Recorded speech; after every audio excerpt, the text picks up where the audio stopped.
Praise the Lord. கர்த்தரும் இரட்சகருமாகிய இயேசு கிறிஸ்துவின் இனிய நாமத்தினாலே உங்களுக்கு அன்பின் வாழ்த்துக்கள்.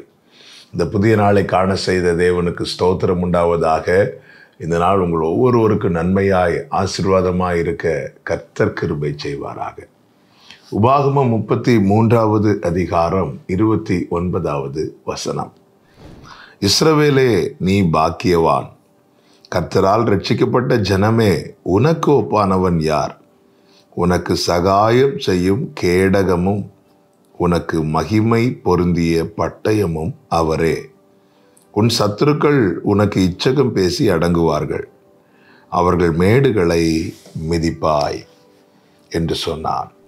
கர்த்தருடைய பரிசுத்த நாமம் மகிமைப்படுவதாக. மோசே கர்த்தரிடத்தில் போவதற்கு முன்பதாக இஸ்ரவேல் ஜனங்களை ஆசீர்வதிக்கும் போது சொன்ன வார்த்தை. அதிலே அவன் என்ன சொல்லுகிறான் என்றால், உனக்கு சகாயம் செய்யும் கேடகமும் உனக்கு மகிமை பொருந்திய பட்டயமும் அவரே என்று சொல்லுகிறான்.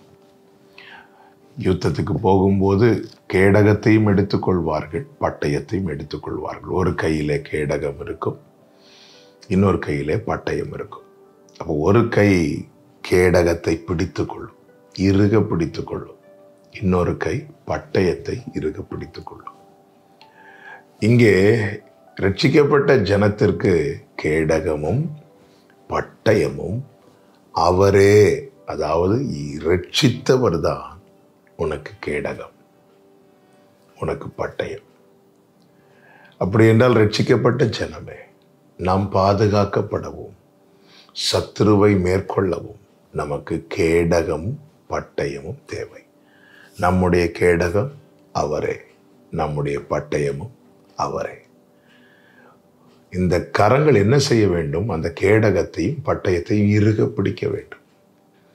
நமக்கு கேடகமும் பட்டயமா இருக்கிற நம் ஆண்டவராகிய இயேசு கிறிஸ்துவை நாம் இறுக பிடிக்கும் போது சத்துருக்கள் இச்சகம் பேசி அடங்குவார்கள், அவர்களால் மேற்கொள்ள முடியாது. அவர் நமக்கு கேடகமா இருந்தால் நாம் பாதுகாக்கப்படுவது உறுதி.